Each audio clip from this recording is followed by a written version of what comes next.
എമ്പുരാൻ സിനിമയ്ക്കെതിരെ സംഘപരിവാർ സംഘടനകളുടെ വ്യാപക എതിർപ്പിനെ തുടർന്ന് 2 മിനിറ്റ് രംഗങ്ങൾ വെട്ടിയൊതുക്കി പ്രശ്നം പരിഹരിക്കാനുള്ള ശ്രമത്തിലാണ് അണിയറക്കാർ. എന്നാൽ ഒരു സിനിമയിലെന്ന പോലെ അപ്രതീക്ഷിത ട്വിസ്റ്റാണ് ഇപ്പോൾ സംഭവിച്ചുകൊണ്ടിരിക്കുന്നത്. രജനീകാന്ത് അടക്കം ട്രെയിലർ കണ്ട് ആശംസയർപ്പിച്ച എമ്പുരാനെതിരെ തമിഴ്നാട്ടിൽ നിന്നാണ് പുതിയ പ്രതിഷേധ സ്വരം പൊട്ടിമുളയ്ക്കുന്നത്. കേരളത്തിലെ മുല്ലപ്പെരിയാർ അണക്കെട്ടിനെയാണ് എമ്പുരാനിൽ നെടുമ്പള്ളി അണക്കെട്ട് എന്ന പേരിൽ കാണിക്കുന്നത്. ഇപ്പോൾ തമിഴ്നാടിന്റെ കൈവശമുള്ള മുല്ലപ്പെരിയാർ ഡാമിനെക്കുറിച്ചുള്ള പരാമർശങ്ങളാണ് തമിഴ്നാട്ടിൽ പ്രതിഷേധം കനക്കുന്നതിന് കാരണം. മുല്ലപ്പെരിയാർ അണക്കെട്ടിനെ തെറ്റായി ചിത്രീകരിക്കുന്ന രംഗങ്ങളുണ്ടെന്ന് ആരോപിച്ചാണ് Periyar Vaigai irrigation farmers association പ്രതിഷേധം സംഘടിപ്പിക്കുന്നത്.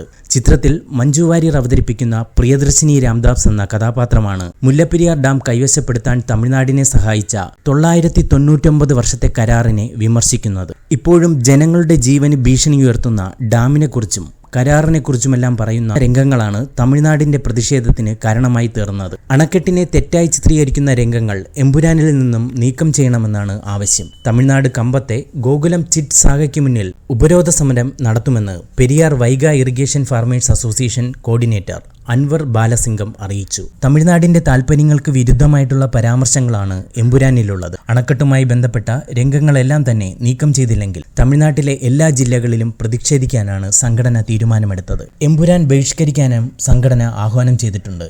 ചെന്നൈ അടക്കമുള്ള നഗരങ്ങളിൽ മികച്ച തിയേറ്റർ കളക്ഷൻ നടത്തി മുന്നേറുന്നതിനിടയിലാണ് തമിഴ്നാട്ടിലെ പ്രതിഷേധവും അണിയറക്കാർക്ക് തിരിച്ചടിയാകുന്നത്. നിലവിൽ സംഘപരിവാർ പ്രതിഷേധങ്ങളെ ശമിപ്പിക്കാനാണ് 2 മിനിറ്റോളം വെട്ടിമാറ്റുന്നത്. ഇതിനിടയിലാണ് പൊടുന്നനെ തമിഴ്നാട്ടിൽ നിന്നും പ്രതിഷേധം പടരുന്നത്. ഈ വാർത്ത ഇഷ്ടമായാൽ ലൈക്ക് ചെയ്യൂ, ഷെയർ ചെയ്യൂ. നിങ്ങളുടെ അഭിപ്രായം കമന്റായി രേഖപ്പെടുത്തൂ. സബ്സ്ക്രൈബ് ചെയ്യൂ സൈബർ വിലാസം മീഡിയ നെറ്റ്വർക്ക്.